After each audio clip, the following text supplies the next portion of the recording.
feel like you're watching this video, you're watching it because you're meant to. Um, my life is like the story of the Bible, how God interacts with somebody, tells them to go do some things, and that's what He's done to me. God has supernaturally interacted with me 4 times over the last 9 years. Um, I had a chaotic childhood. I grew up fast, drugs, money, girls, all them things was my weakness. Um, my dad was in a bike gang, so was my uncles and cousins. Uh, Chaotic life. Grew up real fast. Um, and I let drugs dictate the big majority of my life. Like my everything I did revolved around in some form or fashion. Um, and God seemed fit to interact with somebody like me. I had a bad problem with women, sex, all these things that's wrong for you.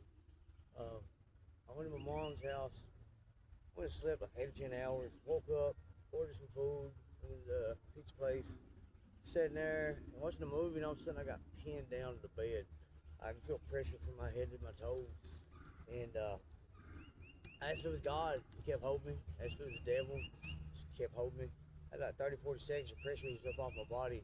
I come up out the bed, grab my phone and shoes, never even put them on, run out the door. My heart's beating so fast, I feel like I'm having a heart attack, like I really can't comprehend what's going on and what just happened. So I ran down to the neighbor's house, and I knew I'm not going back to that house. So uh, I'm trying to figure this out, trying to like what just happened to me. And so I'm going back out towards the road. I'm gonna go down the road. I'm getting away from here. And I made it to the yellow line. I got yanked by my arm. I got pulled up into the tree line like 30, 40 yards, and yanked down to the ground again. And I felt something go in my mouth, down inside my body, and I started talking in a language I never heard before. I have no idea what it was. Hebrew, Aramaic, something I don't know. And then I got yanked back to my feet and I took off running faster than I ever had in my life. Like my feet and body couldn't keep up with each other. Tripped up, fell over the hill. Another year and a half, 2 years goes by. And standing there talking to my mom and a friend, all of a sudden I collapsed. I hit the ground. I could see my body in the sky. And throughout your life, you'll have people who will impact you in a positive or negative way. From somebody bought you something to eat one time when you was a kid, you'll never forget that person for it. Or it could be that person that's a little too friendly and try to touch it a little too much or whatever it may be. And you'll never forget that person either. I had like 10, 15 faces racing up on me and backing off. Everybody's saying something, but I can't understand what they're saying. And I look up and I see my mother. My mother's going up too. And my parents, they love me. They just they had a lot of issues, a lot of mental health and stuff, and they wanted to be my friend more than a parent. And but they let me do drugs at a young age. Like I'm 13-year old doing cocaine, and like they should have stopped. They should have stopped it, but they didn't. And anyways, I used to blame my parents and stuff because if y'all had done this, I wouldn't have done that type blame game type deal. Not standing on my own 10 and taking responsibility for my own mistakes. And I could see my mother was going to hell, and then all of a sudden, and then me, I was undetermined at the moment, and then I woke up laying on the floor. Told my mom and a friend what happened and stuff, and I don't know if they believed me. I hope they did. Another year and a half, 2 years goes by. Standing in my mom's yard, talking to her friend, just up in the woods, and all of a sudden the trees look like digital camo print. They didn't look real. The wind felt different. Just like I was looking around like, did I just die and not know it or something? Like what's going on? And so I started pulling my heart out. Like I don't want to die. I don't want to die today. I don't want to die. I got so much more I'm built for. I want to see my kids grow up. I want to do more with my life than I have in the prior, and I'm better than that. And I just kept pouring my heart out like I'm jumping off the ground. I'm screaming. I'm crying. I'm begging. Like I feel like this is it. I'm getting ready to die. I'm going to hell. And start making it on up the little gravel road, just pouring my heart out. And next thing I know, I heard a voice that said, "Why should I believe you now?" It's only 6 words, but I heard God spoke to me, and I kept pouring my heart out, and letting know how it was, and like how I really want to do more with my life. I want to do better. I went a year and a half, 2 year goes by. Every time they get at me, I'll be scared for a couple of weeks, but then I'll be caught up in this world still, from everything it has to offer. And last time he got at me, I had quite a bit of sobriety time under my belt. I got a job, I got a wife, I'm doing these right productive things, but my mind wasn't still quite where it needed to be. This right here, it is spiritual warfare, and people don't even realize that. But I go into my room. I had YouTube on the home screen of my TV, and the bigger picture said, "I tried to warn you." It had an arrow pointing down. The next couple videos beside it was sins I committed was on the TV, and I jump up and I'm like in awe, like how can this be?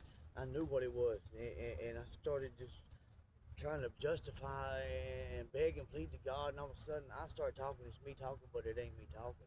Got an accent, sound nothing like me, and I started naming off all these near-death experiences I had. I've OD'd 5 times. I've wrecked 2 cars over 100 miles an hour. I got hit by a car on a bicycle. Had brain surgery. Was in a coma 7 weeks. Like I've been through some things, and I always thought it was luck. Luck didn't have nothing to do with it. God let me know that He'd been walking with me all this time, and I just didn't realize it. And then after naming all these good things, it starts naming all things I done and should have done. And when it names something off, I try to overtalk and justify my reasons for why I did what I did. And when I started justifying, it's like gravity took hold of me, took me down to my knees, it's pulling on me hard. And I looked over and I had a Bible in the room. I never really read it much, but I had one, and I grabbed it and I started in the index. And as I started reading, the pressure starts easing up off my body some, and I'm scared to death. I'm panicking out. I know this is working. I really ain't comprehending what I'm reading. And I remember it said, God likes to hear you speak beautifully. So I slowed my reading down and I started paying attention and focusing in. And it told me in the beginning that Jesus had 12 apostles, going with him to spread the gospel, the good news. And that's my purpose. Um, he let me know that when I had that brain surgery, my daughters were 4 or 5 year old. That they went to church, they got anointed, oil put on their forehead. Uh, Pray for their daddy. Pray for their daddy. They kept asking that several times at the church service, and my God let me know He heard my daughter's prayers. He let me know that prayer really does work, and I've been through some things in my life, and it was mainly because of my chaos. Since God has got my attention, I printed some cards up, go around trying to tell people about my story, my testimony, how real God is. It's caught up in this world and everything it has to offer. All the things used to entertain me don't entertain me anymore. From music to movies to all these things, I don't. They don't interest me. I see people I try to interact with and tell them how real God is and these things, and they're like this woman had a Ouija board shirt on. But when I approached her about it, she's like, "Oh, I'm a Christian." It don't work that way. You can't entertain both. You either got to be all in or all out. If you're only halfway good, you might as well be all bad, because it don't work that way.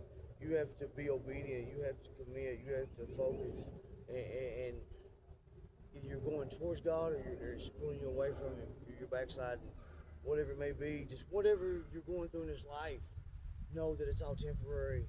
The people that go through the most things in this world gets rewarded more on the other side. I never been that good at nothing. My father seemed fit to interact with me, to get my attention, to have me talk to you, and now I just travel and try to let people know how real He is. That this is all temporary. Don't get hung up in it, and don't let this world, let this flesh entertain you. You got 2 souls inside of you, or you got 1 soul, but you got 2 winds inside of you, and the good, productive one trying to do the right things, and then you got the one that's like, "Nah, go ahead and do this, let's do that," and trying to distract you, and your flesh is meant to die, but your soul is meant to live forever if you just put your life, Christ in your life. You can only go through Christ to get to the Father, and He's the way, the truth, the life. I promise you, if you change it up, that you can live forever. That this 70, 80, 90 years, if you're really, really lucky, it's all just one big test. We put you here. He put you here on this planet. He told you you got free will to love Him, hate Him, do whatever you choose to do. Here's what I expect of you. Here's what the consequences are. Do you? And we lose sight of that. We get caught up in this world and everything in it, from people's opinions and likes to things that, live forever. Just thank you for watching my video. I hope I can make you think a little bit. Jesus loves you.